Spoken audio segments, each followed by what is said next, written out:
लोगों की रूह कांप जाती है और आंखें आंसुओं से नम हो जाती हैं। एक चलती बस में 23 साल की मासूम सी बेटी के साथ 6 हैवानों ने दरिंदगी की सारी हदें ही पार कर दी।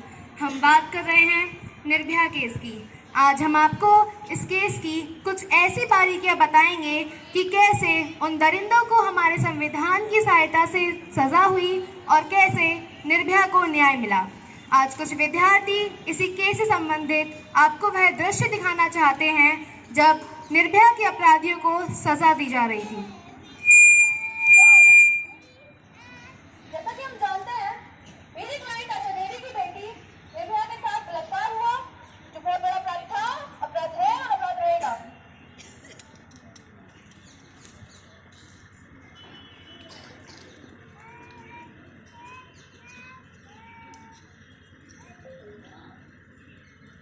मेरी क्लाइंट आशा देवी की बेटी निर्भया के साथ बलात्कार हुआ, जो बहुत बड़ा अपराध था, अपराध है और अपराध रहेगा। अब ये केस हुआ तो हुआ कैसे? निर्भया जी और उनके दोस्त रास्ते में सफर कर रहे थे, जहां पर आशा जी ने परेशान होकर निर्भया जी को कॉल लगाया और पूछा, बेटी कहाँ हो? जिस पर निर्भया जी ने जवाब दिया कि माँ, मैं रास्ते में हूँ, हो सकता है घर आने में मुझे देर हो जाए। कुछ समय बाद वहां से एक बस गुजरती है। वो बस वहां रुकती है। उस बस में 6 लोग मौजूद थे, जिसमें से एक ड्राइवर था, एक 16 साल का लड़का।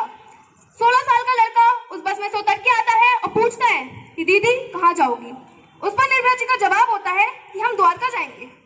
उस पर 16 साल का लड़का कहता है, हमें भी वहीं जाना है, हम आपको छोड़ देंगे, आ जाइए।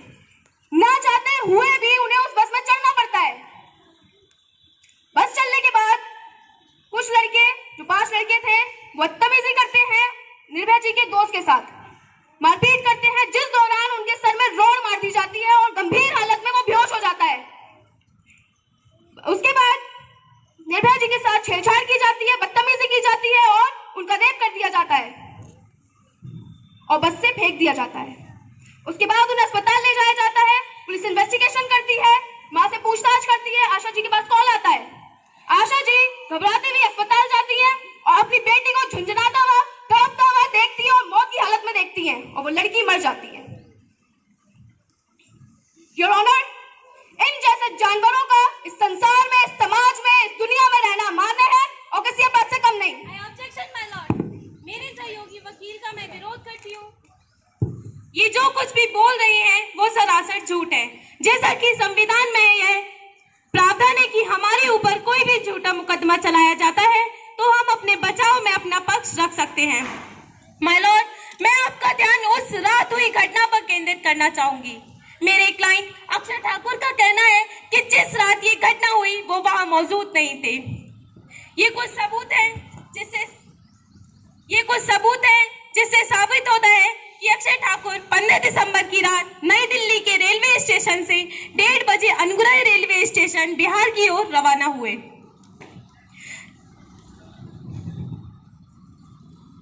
जिसकी यह टिकट भी है सबूत के तौर पर, और 17 दिसंबर की सुबह इन्हें अरेस्ट भी बिहार से किया गया। माय लॉर्ड, मेरी गुजारिश है आपसे कि मेरे क्लाइंट अक्षय ठाकुर को सजा ना दी जाए। माय लॉर्ड, जैसा कि अभी मेरे सहयोगी वकील ने कहा, अक्षय ठाकुर निर्दोष हैं, उनका तो कोई गुनाह ही नहीं था, वो तो इस केस में थे ही नहीं।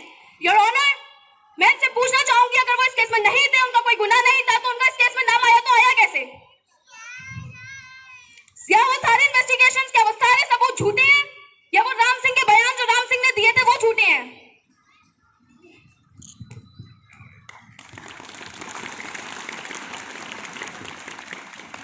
दोनों पक्षों की दलील सुनने के बाद और सारे सबूतों, बयानातों को मद्देनजर रखते हुए ये अदालत अक्षय कुमार और पवन कुमार, विनय, मुकेश और मोहम्मद अफरोज को दोषी करार देती है। समाज में इस प्रकार के घृणित और जघन्य अपराध के लिए यह अदालत इन्हें दफा 376, 375, 377 और 302 के तहत फांसी की सजा सुनाती है।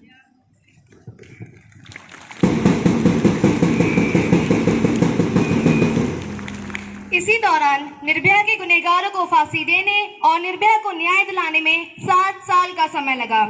इस रेप केस में 6 लोगों का हाथ था, जिसमें से एक तो मात्र सिर्फ 16 साल का लड़का था, दोषी राम सिंह ने सजा के दौरान ही आत्महत्या की और दोषी पवन गुप्ता, विनय शर्मा, अक्षय ठाकुर, मुकेश सिंह को 20 मार्च 2020 को फांसी के तख्ते पर चढ़ाया गया।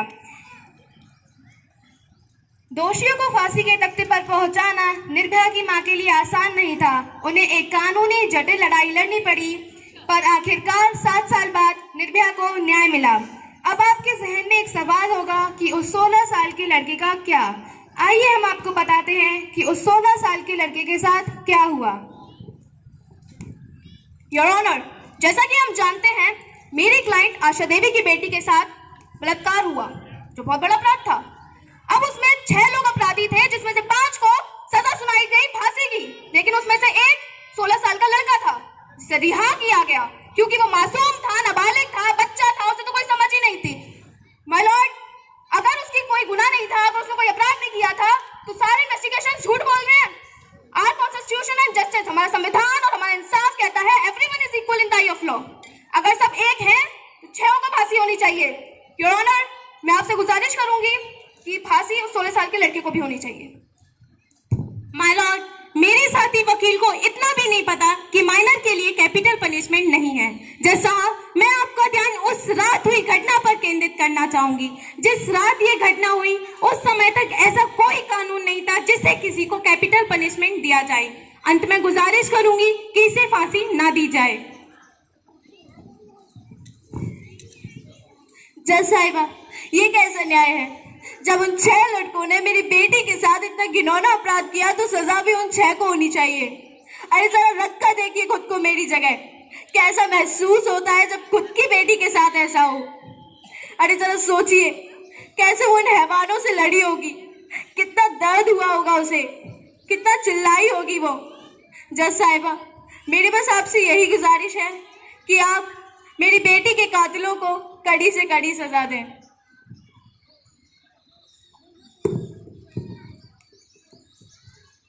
नाबालिग होने के कारण मोहम्मद अफरोज को बाल सुधार केंद्र भेजा जाएगा और उन्हें 3 साल की सजा और 10,000 रुपए का जुर्माना भरना होगा। The case is close.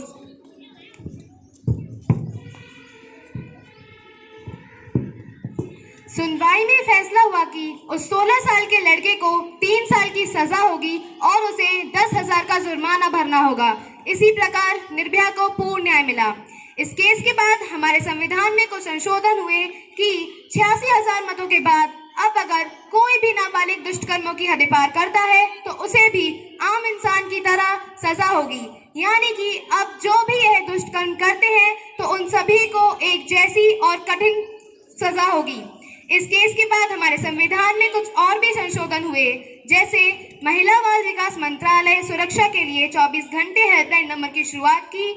Ministry of ID ने महिला सुरक्षा के लिए कई गैजेट बनाने की शुरुआत की। सरकार ने इस घटना के बाद निर्भया फंड की शुरुआत की। दिल्ली सरकार ने हेल्पलाइन नंबर 118 को शुरू किया।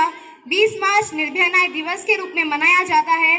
राष्ट्रपति ने राष्ट्रीय महिला आयोग के नए भवन निर्भया भवन की आधारशिला रखी। इस केस से हमें ये शिक्षा मिलती है कि